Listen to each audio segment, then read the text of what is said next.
Welcome back to another edition of History in Your Own Backyard. I'm Susie, and today we are in Kingston, Indiana at the Kingston Presbyterian Church. I'm joined by Margaret and Ed Parker. Thank you guys for joining us.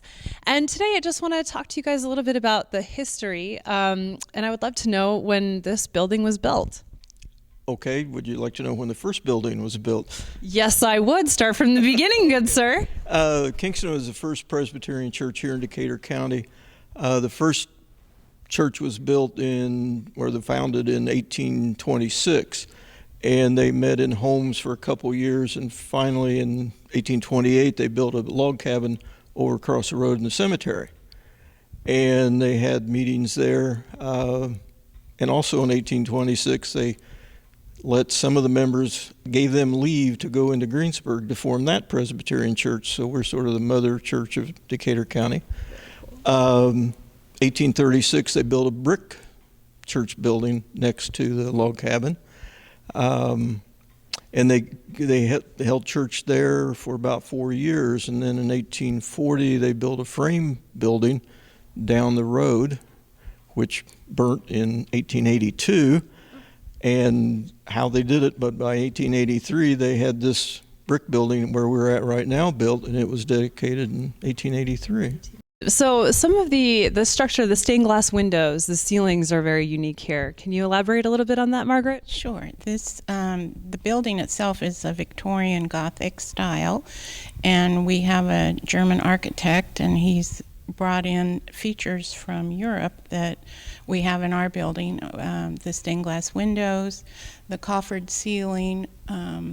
We also outside have 2 towers, or incomplete towers, and one of the feelings about the towers was that we can still build from what we have today. So one is finished, that's our bell tower.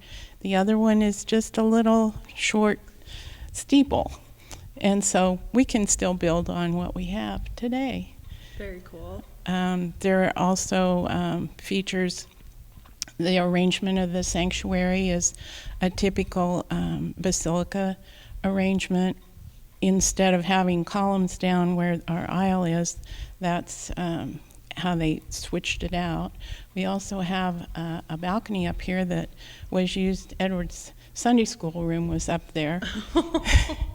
And you have to go up a winding little stairway to see that, but my Sunday school is in the back down here on this level. Okay, all right, a little more privacy there. Yeah. Okay. And not so scary going upstairs with the little ones. Okay, all right, yeah, I bet. So some of the history, do you have more history insights that you might be able to share with us? The windows aren't original. They were dedicated in 1906. Okay. And one of our church members remembers his father talking about his father's grandfather going over to a little town called New Point to the train station in his wagon full of hay.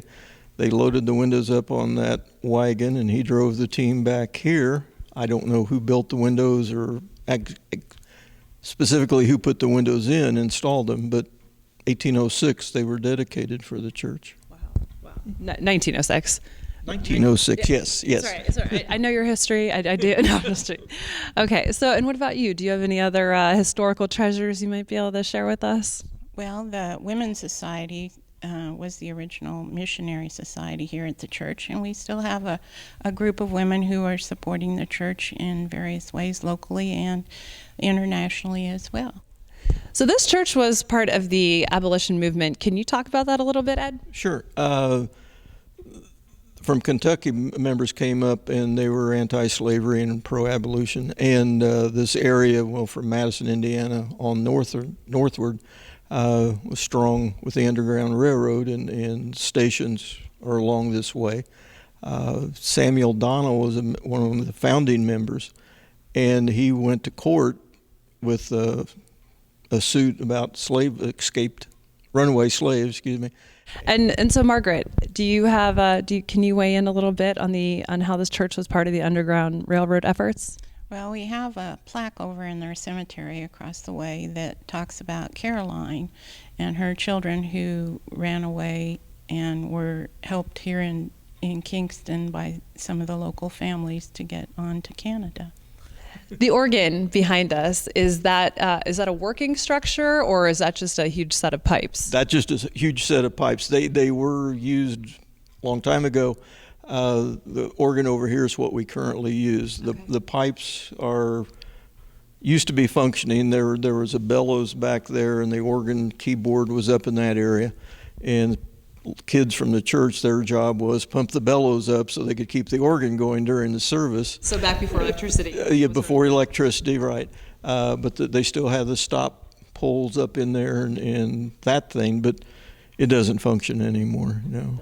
And nobody has to pump the bellows. Okay, yeah. Good thing electricity came, yeah. So there's an addition then, just right on the other side? Yes, behind us in 1960, we built an addition for social functions, and we have a social hour even after each service now, and then on special occasions and parties, and pitch-in dinners and wedding receptions.